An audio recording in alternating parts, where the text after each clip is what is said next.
Hello दोस्तों, कैसे हैं आप सब लोग। उम्मीद करता हूं काफी अच्छे होंगे। तो दोस्तों, आज के इस वीडियो के अंदर हम रिव्यू करने वाले हैं एक upcoming IPO Rajputana stainless limited, जो कि 9 से लेकर 11 मार्च के बीच में ओपन रहेगा। इस वीडियो के अंदर हम रिव्यू करेंगे, सारी चीजें एक एक करके क्लियर करेंगे। सबसे पहले जीएमपी एंकर लिस्ट के बारे में जानेंगे, फिर इस कंपनी की डिटेल्स के बारे में जानेंगे, फिर इसके फाइनेंशियल्स, फंडामेंटल्स, फिर इस आईपीओ की डिटेल्स और अंत में जानेंगे कि अप्लाई करना चाहिए नहीं करना चाहिए, लिस्टिंग गेंस के हिसाब से, लॉन्ग टर्म के हिसाब से। देखिए, मैं सारी चीज़ें आपकी क्लियर करूंगा। डिसीजन आपको अपनी रिस्क, अपना एनालिसिस लगा के बनाना है। मेरी तरफ से कोई बाय सेल का रिकमेंडेशन नहीं होगा।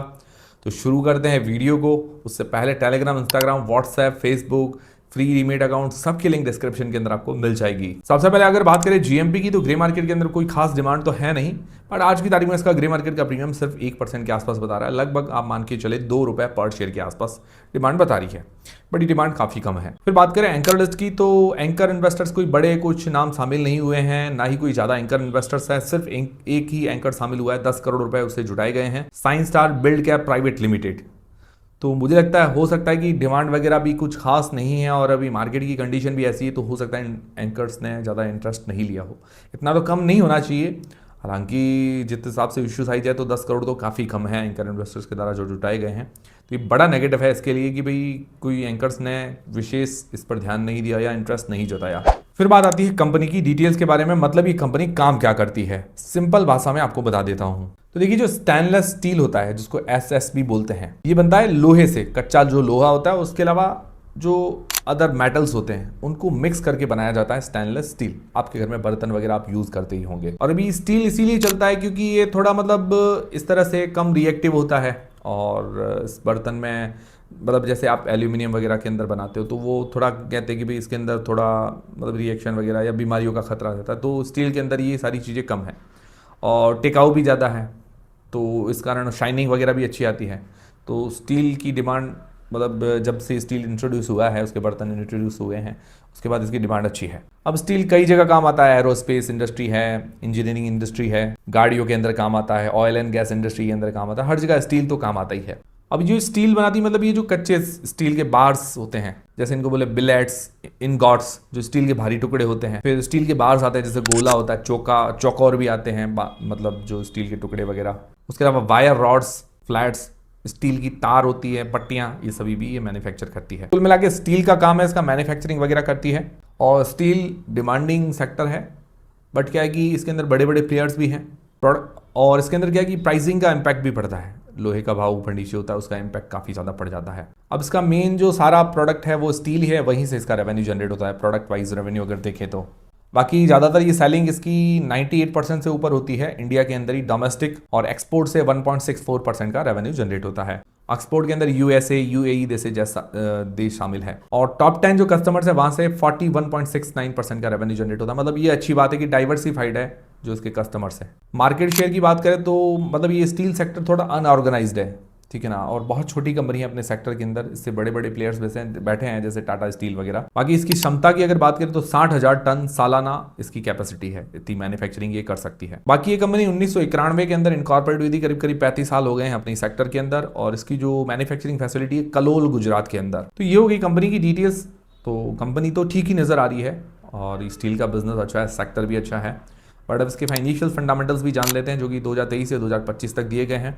एसेट्स अगर देखें तो एसेट्स के अंदर ग्रोथ देखने को मिली है। रेवेन्यू की अगर बात करें तो रेवेन्यू के अंदर थोड़ा उतार चढ़ाव, मतलब कोई खास ग्रोथ नहीं है। 900 करोड़ रुपए के आसपास इसका रेवेन्यू मूव कर रहा है, मतलब कोई खास ग्रोथ देखने को नहीं मिली है। उसका रीजन देखिए, प्राइस फ्लक्चुएशन भी तो होता है, उसके अलावा डिमांड भी होती है, कभी कभार डिमांड नहीं भी होती है, तो इस कारण रेवेन्यू पर इंपैक्ट देखने को मिलता है। बाकी प्रॉफिट आफ्टर टैक्स की बात करें तो प्रॉफिट के अंदर हमें साल दर साल बढ़िया ग्रोथ देखने को मिल रही है। मार्जिन्स 2023 के अंदर 2.5%, 2024 के अंदर 3.45% और 2025 के अंदर 4.25% के प्रॉफिट मार्जिन है, मतलब मार्जिन के अंदर ग्रोथ है। बाकी इसकी नेटवर्थ साल दर साल बढ़ी है। रिजर्व्स इसके हाथ में बड़े हैं, रिजर्व्स 107 करोड़ रुपए के हैं, अच्छी बात है। बोरिंग्स भी ओवरऑल बढ़ी है, 85.9 करोड़ रुपए इसकी बोरिंग है, लगभग 86 करोड़ रुपए के आसपास की बोरिंग्स है। और डेट टू इक्विटी रेशियो 0.49 का है, जो कि देखा जाए तो थोड़ा सा ज्यादा ही है। और एक अच्छी बात यह कि 98 करोड़ रुपए अपना डेट रीपेमेंट और अदर जो भी इसकी मतलब इसके ऊपर लाइबिलिटीज वगैरह है वो पे करने के अंदर ये काम में लेने वाली है। इसका मतलब है कि आईपीओ के बाद ये ऑलमोस्ट ये डेट फ्री कंपनी हो जाएगी। बहुत अच्छी बात है। आईपीओ के बाद ये फाइनेंशियली काफ़ी अच्छी और स्ट्रॉन्ग कंपनी नजर आएगी। तो ओवरऑल फाइनेंशियल्स वगैरह अच्छे नजर आ रहे हैं, मतलब आईपीओ के बाद और अच्छे हो जाएंगे। कि आरओई 30% के आसपास है, आरओसी 31% के आसपास है 2025 तक, FY25 तक। बाकी अभी इसकी वैल्यूएशंस अगर देखें तो रेवेन्यू वाइज ज़्यादा छोटी कंपनी नहीं है अपने सेक्टर के अंदर, ठीक ठीक है। इसका P21 का निकल कर आता है। अदर कंपनीज का देखिए तो 3 से लेकर 182 के बीच में है, या आप यूँ कहें बाकी जो जनरल कंपनियाँ उनका 22 के आसपास है मिनिमम। तो उस हिसाब से देखा जाए तो इसका जो पी है वो 21 का है, तो वैल्यूएशंस फेयर नज़र आती है, मतलब ज़्यादा महंगी नहीं है। प्राइस टू बुक देखिए तो 5.5 का निकल कर आता है, मतलब ओवरऑल वैल्यूएशंस पी वाइज हमने देखा तो वैल्यूएशंस तो ठीक ही नज़र आ रही है। तो यहाँ तक ठीक है, फाइनेंशियल फंडामेंटल्स ठीक नज़र आ रहे हैं। फिर इस आईपीओ की डिटेल्स के बारे में बात करें तो 9 से लेकर 11 मार्च के बीच में ये आईपीओ ओपन रहेगा। लिस्टिंग डेट है 16 मार्च को। फेस वैल्यू 10 रुपये पर आ रहा है। प्राइस में रखा गया 116 रुपये से लेकर 122 रुपये के बीच में 110 शेयर्स का ये लॉट है, और इसका टोटल इश्यू साइज है 255 करोड़ रुपए के आसपास का, जिसके अंदर फ्रेश इशू है 178 करोड़ रुपीस के।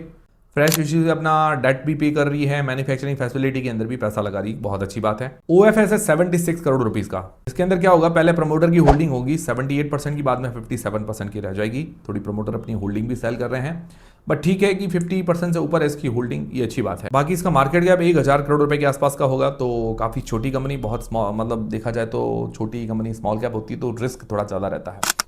ये हो गई कंप्लीट आईपीओ की डिटेल्स। अब सबसे मेन सवाल ये आता है कि क्या इस आईपीओ में अप्लाई करना चाहिए, नहीं करना चाहिए, करें तो लिस्टिंग इसके हिसाब से, लॉन्ग टर्म के हिसाब से। देखिए मैंने आपको बताया, मैं सारी चीज़ें आपके क्लियर करूंगा। डिसीजन आपको अपनी रिस्क, अपना एनालिसिस लगा के बनाना है। मेरी तरफ से कोई बाय सेल का रिकमेंडेशन नहीं है। और टेलीग्राम, इंस्टाग्राम, व्हाट्सएप, फेसबुक सबकी लिंक डिस्क्रिप्शन के अंदर आपको मिल जाएगी। सबसे पहले जो लोग लिस्टिंग गेन्स के हिसाब से अप्लाई करना चाहते हैं, हम जनरली हमारे 4 पैरामीटर्स देखते हैं, नॉलेज, जैस पैरामीटर्स। इस सिर्फ रिस्क मापने के लिए देखते हैं और अभी की कंडीशन में डिमांड वगैरह क्या है वही देखते हैं। उसके अलावा आपको इसके भरोसे नहीं रहना है। हम क्या कि 4 जो पैरामीटर्स है उसके 4 पॉइंट लेते हैं।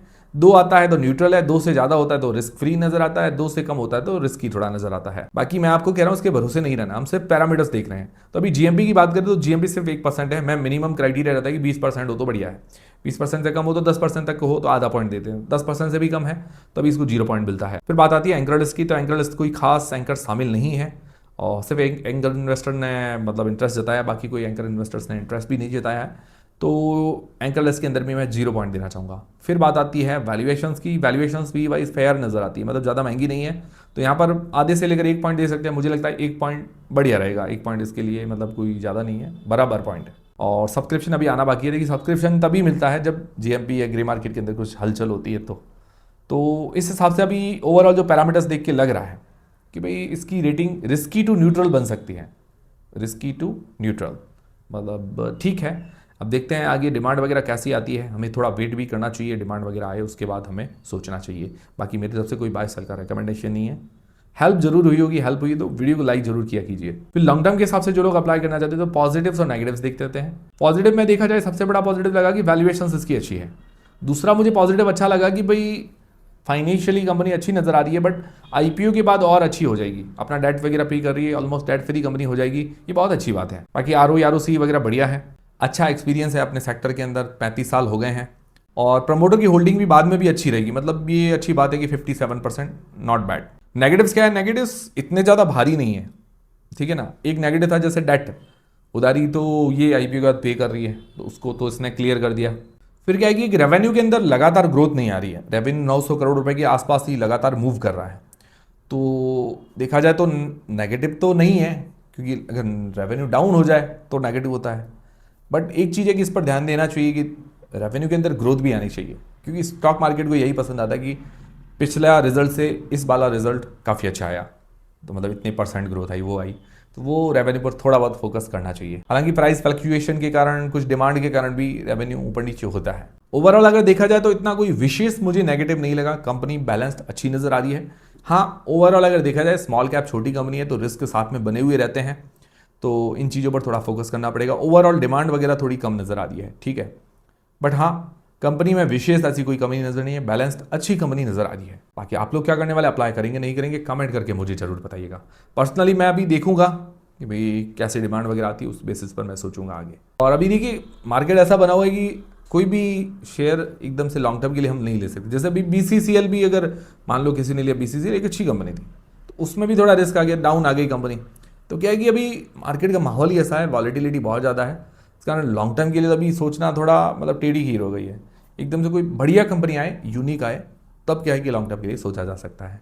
बाकी मतलब ये मेरी पर्सनल राय है कि भाई आप, काफ़ी लोग पूछते हैं कि आप लोग क्या करेंगे, वो मैं बता रहा हूँ। बाकी तो आपको खुद को सोचना है कि आपको क्या करना है। ठीक है दोस्तों, मिलते हैं अगले वीडियो के अंदर।